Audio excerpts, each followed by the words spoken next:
Olá, eu sou o pastor Luiz Fernando, da Igreja Presbiteriana de Lages. Esse é o presbítero Fernando, uma das lideranças lá da nossa igreja. Nós estamos aqui para trazer uma mensagem de Natal, uma mensagem de esperança para todos vocês. A nossa igreja fica ali na rua Coronel Fausto de Souza, 353, no centro de Lages, atrás do Seja, na frente ali da Moto Honda. E as nossas programações agora no final de ano vão se resumir aos cultos nos domingos à noite, às 19 horas. São todos muito bem-vindos e nós queremos hoje aqui trocar uma ideia sobre o sentido do Natal, né? O sentido original do Natal. Queria passar a palavra para o Fernando aqui para dar as boas-vindas. Da mesma forma, é uma satisfação estar aqui novamente na Nova Era TV, né? E colocar, como o pastor reafirmou agora, uma mensagem de Natal para que as pessoas reflitam e meditem no real sentido do Natal, né? Então, mais uma vez, queremos agradecer esse espaço aqui, neste dia 24, né, que é a véspera do nascimento do menino Deus, do menino Jesus, né? Então, nós vamos desenvolver esse tema do Natal. Então, eu gostaria de, primeiramente, a gente fazer uma oração, né? Pedir a Deus que esteja nos abençoando, nos iluminando neste momento. Deus e Pai, nós te agradecemos por mais um dia de vida que o Senhor nos dá. A tua graça, a tua misericórdia nos alcançaram nesse dia. Eu te peço agora, Deus, a tua bênção para este momento de reflexão na tua palavra. Te peço a tua bênção a cada um que está assistindo. Senhor, derrame a tua paz, ó Deus, a tua graça nos lares. Que o Senhor esteja abençoando a nossa cidade, a cidade de Lages, o nosso estado e o nosso país, ó Deus. Em nome de Jesus, o teu Filho, é que oramos. Amém. Amém. No último domingo, ontem nós fizemos o culto de Natal. E o culto de Natal na nossa igreja eu trouxe uma reflexão exatamente sobre uma passagem da Bíblia do profeta Isaías. Então, o interessante do livro do profeta Isaías é que essa mensagem vem 700 anos antes do nascimento do Senhor Jesus. E diante do cenário que começa o livro de Isaías, nós vemos que o povo de Israel, que é o povo escolhido por Deus para fazer essa revelação, né, de que Deus é um Deus vivo, é um Deus presente, é um Deus que nos criou e um Deus que providenciou também a nossa salvação através de um plano eterno de salvação cumprido no Filho dele, Jesus Cristo, que veio em nosso favor. Então a nossa mensagem traz esse panorama do livro de Isaías, que é algo parecido com o que nós vivemos hoje, né? Nós vivemos um dia a dia, nós temos as nossas obrigações, nós temos a nossa espiritualidade e muitas vezes nós dividimos a nossa vida em a nossa vida secular e a nossa vida espiritual, né? Então, no panorama do livro de Isaías, esse dia a dia tinha tomado conta, essa rotina de vida tinha tomado conta do povo de Israel. E como você deve saber, né, quando a gente se refere ao povo judeu, o povo judeu é conhecido até hoje como um povo extremamente avarento, né? Gosta de dinheiro. É o povo mais rico do mundo até hoje, né? Até hoje. Apesar de tudo que aconteceu na história aí, na Segunda Guerra Mundial, eles foram praticamente extintos, né? 6 milhões de judeus mortos. Uma história terrível, mas hoje o povo, esse é um povo ainda muito poderoso, né? Todos temem Israel.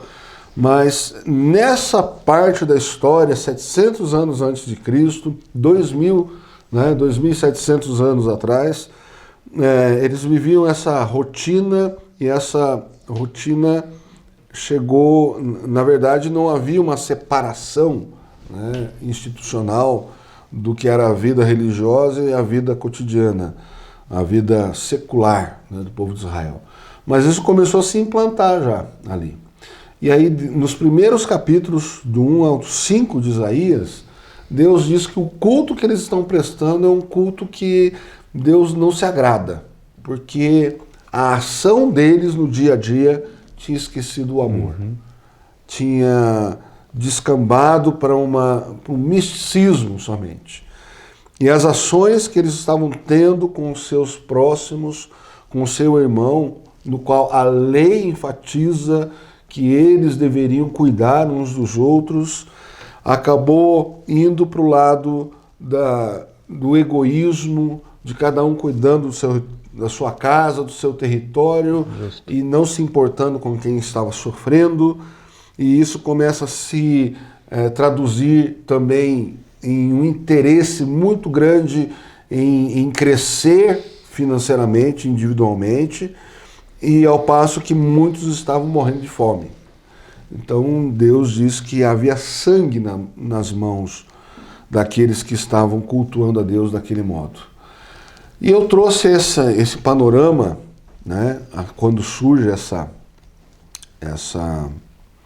profecia, quando Deus se revela para Isaías, no capítulo 9, eu vou ler aqui o texto e a gente vai entrar já no assunto de hoje, né?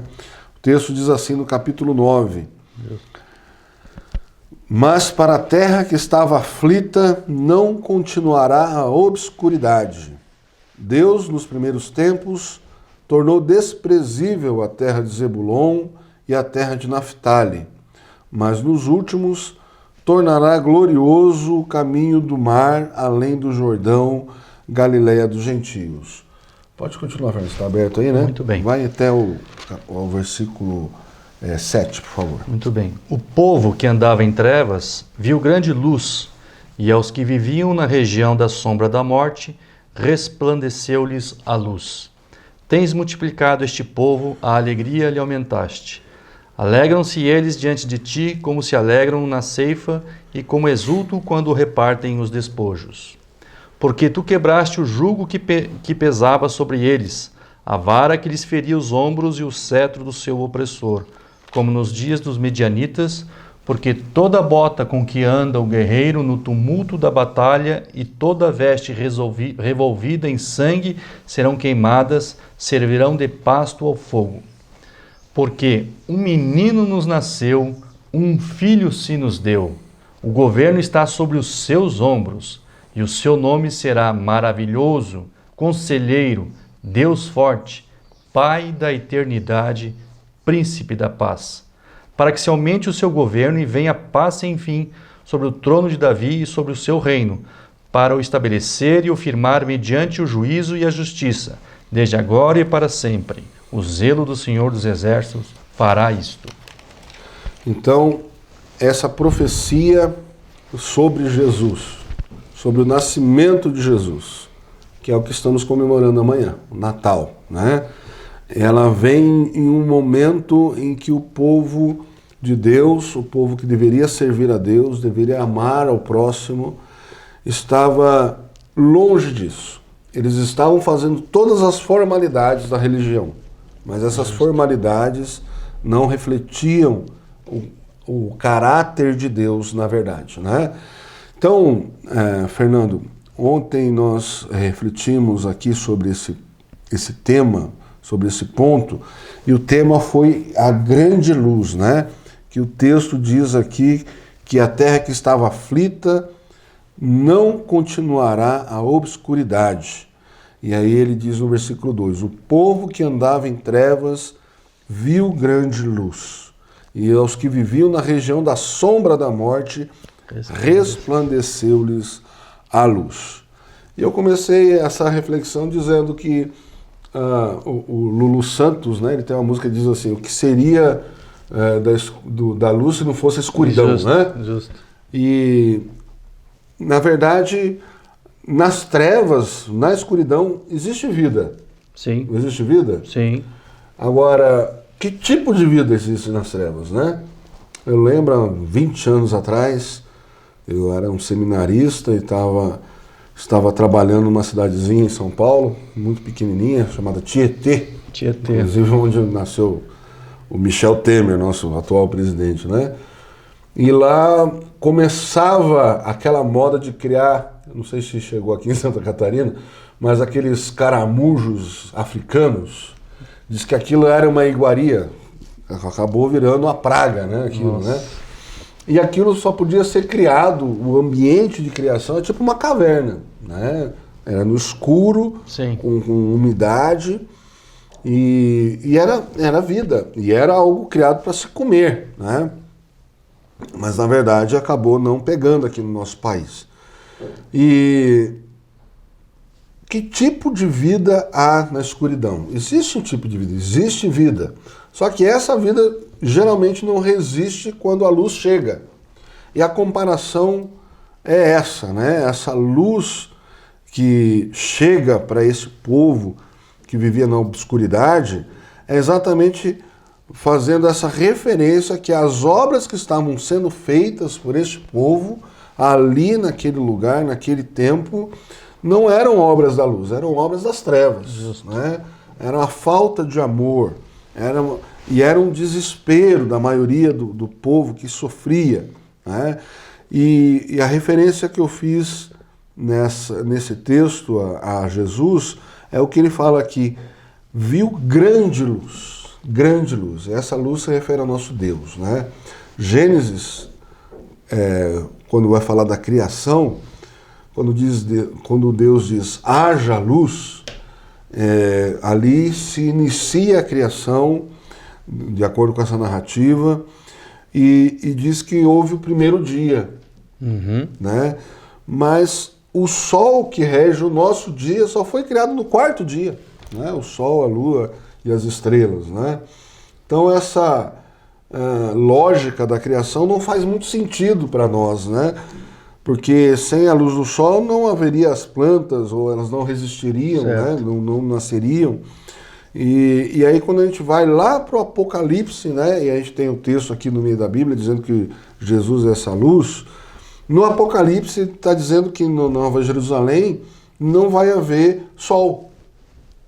Que é a luz que brilha ali, é o próprio Deus que está presente, né? E uma referência feita no Salmo 2, que é usado em Hebreus também, Deus diz que Jesus ele foi gerado, não criado, né? Que Deus gerou a Jesus.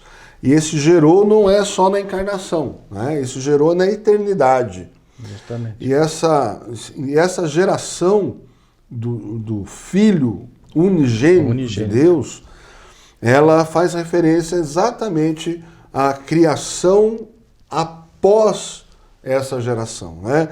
Então, Hebreus vai traduzir muito bem isso, que através de Jesus é que tudo foi criado. A palavra de Deus, que é o próprio Jesus, isso tudo foi criado. E justamente. A profecia aqui em Israel, de Isaías, é exatamente essa questão da vinda de Jesus para acabar com as obras das trevas, né? Então, quais são, na realidade, as obras das trevas? Nós vivemos numa sociedade onde a maioria das pessoas não sai, né? Nós julgamos isso, né? Por exemplo, a minha índole, a sua índole. Você não sai de casa para matar, você não sai de casa para fazer mal para as pessoas, você não sai com esse pensamento. Pode ser até que aconteça num imprevisto, em alguma coisa, um acidente, né? Mas nós, como temos essa índole, nós não imaginamos que possa existir pessoas que tenham essa intenção, né, Fernando? Quando você sai de casa, você pensa o quê? Não, eu vou sair, vou ao supermercado, ou vou à igreja e volto, tudo bem, não é? Mas quando nós vemos algumas reportagens que nos chegam, parece que não estamos falando da humanidade. Pessoas que, em Campinas, outro dia, passou uma reportagem sobre pessoas contaminadas com vírus da AIDS, que saem intencionalmente para transmitir, contaminar outras. Eles chamam de carimbada. Né? E não estou falando só de sexo, não. Não é só através do sexo. Sim. eles montam armadilhas com seringas, né? Em Campinas eu lembro que eles falavam que até que era aquelas lendas urbanas, né? De ir no cinema e você sentar na cadeira de cinema e tem uma agulha ali. Justamente. Né? Você lembra disso? Lembro sim. Chegou aqui também lá, essa lenda urbana. Essa lenda, justamente. Então a gente não imagina que uma pessoa vai fazer isso intencionalmente, né? Para prejudicar outras pessoas. Mas existe isso. Isso são obras, a gente pode dizer que são obras das trevas. Obras das trevas. Não é? Gente que sai de casa com a intenção de machucar outras pessoas, ou seja, provocando uma briga, ou seja, até provocando um acidente de trânsito. Não é? Então, a intenção do coração humano depois da queda foi ladeira abaixo com relação ao pecado. Né? Pastor Luiz Fernando, gostaria de aqui fazer uma ênfase maior no versículo 6 do capítulo 9 de Isaías, né? Certo. Que diz assim, né? Porque um menino nos nasceu. Obviamente que esse menino é o Senhor Jesus, né? O governo está sobre os seus ombros e o seu nome será maravilhoso, conselheiro de Deus, forte. Quero destacar aqui, Pai da eternidade. Veja bem que o maior presente que nós podemos ter na nossa vida é o próprio dom da vida, né? Agora, Jesus, ele é o autor, ele é o Pai da eternidade. Então, muitas pessoas não têm a concepção ou o aprofundamento do conhecimento de quem é Jesus. As pessoas acham que Jesus é o Salvador, nasceu de uma virgem, mas elas não têm a noção da profundidade de quem é verdadeiramente o Senhor Jesus. Como o pastor colocou aqui no livro de Hebreus, que foi através dele que se criou todo o universo. Olha só. Certamente. E como que o Pai da eternidade, a palavra de Deus diz que ele é o Pai da eternidade e o príncipe da paz, né? Se fez homem justamente para trazer Deus, para levar o homem até Deus, porque o homem não tinha acesso direto a Deus. Só através da missão do Senhor de encarnar, né? Ter uma vida abnegada, renunciada, mesmo porque a palavra diz que ele, através da sua obediência, né, é que ele foi aperfeiçoado como homem, né? Sim. E assim, na sua morte e ressurreição, ele conseguiu levar o homem até Deus, um caminho a Deus, né? Através do seu sangue que nos purifica e nos limpa de todas as iniquidades das obras das trevas, e nós temos um vivo caminho para Deus. Então, o amor imenso do Senhor Jesus, né, de se fazer menino, nascer como uma criança, ter uma vida normal, abnegada e renunciar a todas as coisas, ele sendo o rei. Jesus é o rei, porque ele criou o universo, né? Através dele, ele é o verbo divino, né? O verbo significa ação. Na verdade, Cristo é Deus em ação. É isso, pastor? Sim. Então, é importante que as pessoas entendam que o Senhor Jesus, o menino, né, ele se encarnou e ele é o Pai da eternidade. E ali os reis magos, pastor, né, que vieram trazer aqueles 3 presentes mais simbólicos, que é a mirra, o incenso e o ouro, né, eles têm um significado profundo, onde o ouro significa a divindade do Senhor Jesus, a parte da realeza, tanto que o ouro era dado só para reis naquela época. Sim. Só rei podia dar ouro para um outro rei. Então, os reis magos levaram o ouro para o Senhor Jesus. A mirra, que representava toda a missão do sacrifício do Senhor Jesus, aquela vida para que ele, através do sacrifício dele, né, e da morte dele, ele resgatasse toda a humanidade. E o incenso, que representa o sacerdócio do Senhor Jesus, né, que ele é o único mediador entre Deus e os homens. Então, só queria destacar, né, esses presentes dos reis magos, né, que foram levar para o príncipe da paz, porque só através de Jesus Cristo, porque ele é o criador do universo, isso que a gente nem se dá conta, né, pastor? Ele é o criador do universo e se fez pobre para nos tornarmos ricos do quê? Da vida eterna que está nele. Então, a vida eterna é a vida incriada, a vida que não tem princípio nem fim. É isso que eu queria destacar. Pastor, pode continuar. Não, ótima intervenção. Muito bem lembrado da missão, né, e do significado no nascimento dele, desses presentes, né? E na encarnação, na verdade, quando se faz referência a esse governo aqui, a gente está dizendo que, a profecia está dizendo que foi cumprida em Jesus essa profecia, né? Ela foi cumprida, e esse governo que está sobre os ombros dele, que ele foi chamado de maravilhoso conselheiro, Deus forte, Pai da eternidade, Príncipe da paz, isso, tinha essa função de aumentar o governo dele, que venha a paz sem fim sobre o trono de Davi e sobre o seu reino, para eu estabelecer e firmar mediante o juízo e a justiça. Que é o trono de Deus, baseado... Mas esse governo, ele nos atinge aqui. Justamente. Né? Ele nos atinge aqui. Vamos lembrar que essa profecia foi dada para um povo num momento histórico específico, justamente, né? E que tem a ver com o nosso momento.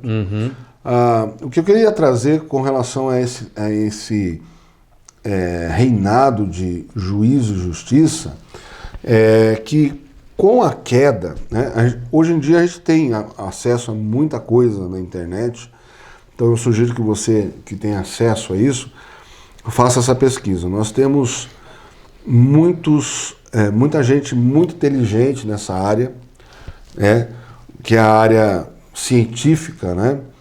Temos aí o professor Marcus Eberlin, que é um cientista renomado já, e ele dirige uma ideia chamada TDI, né? A teoria do design inteligente. Então, esses cientistas, eles não seguem exatamente o princípio bíblico de criação, mas eles são criacionistas, né? E eles dizem, observando a Bíblia, que o povo pré-diluviano era tão ou mais inteligente que o nosso povo hoje. Então, tecnologias que existiam naquela época, que são descobertas hoje por arqueólogos, cidades que foram construídas, não tem uma explicação, né? Então, até o dilúvio, essa tecnologia exacerbou, foi muito grande. Mas também a maldade humana chegou né, no ápice. Então, Jesus veio exatamente como naquele tempo, para purificar essa humanidade. E, para encerrar aqui a nossa reflexão, esse reino que estava sobre os ombros de Jesus, ele foi completo e continua até hoje. Jesus nos chamou para ser sal e luz. Ele veio como luz e nos iluminou. Na história da igreja, tem um período chamado de escuridão, na época das trevas. Foi onde a igreja dominou. Infelizmente, foi uma igreja contaminada pelo misticismo, pelo paganismo, mas com a reforma protestante adveio um novo momento, que é o que nós vivemos hoje, o capitalismo, né? O capitalismo, a democracia, e isso veio trazer realmente o sentido de direito e de prosperidade. Então, queremos trazer essa mensagem de esperança para você no Natal. O Senhor já veio. Ele iluminou a humanidade no momento de trevas. E Ele nos ilumina a cada dia trazendo a sua palavra. E a sua palavra está na Bíblia, né? E é isso que nós pregamos aqui. Queremos nos ater à Bíblia e trazer a mensagem que Ele mesmo nos trouxe e nos iluminou. Deus abençoe a sua casa, o seu lar, a sua família. Tenha um ótimo Natal nesse ano de 2018 e que Deus ilumine o seu caminho aí para o próximo ano, 2019. Deus abençoe. Obrigado. Amém.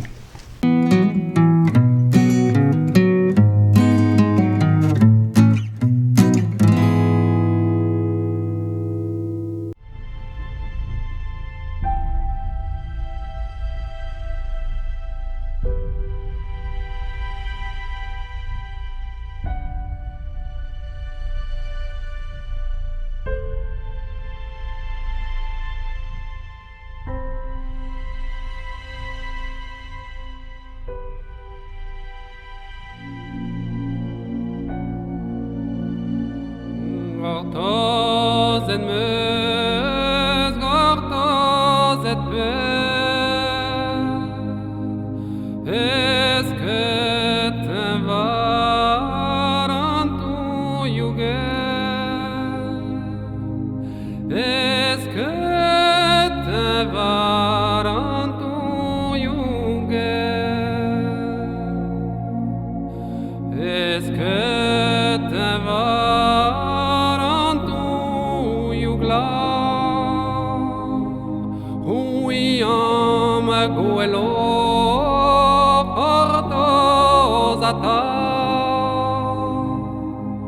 Huiam guelo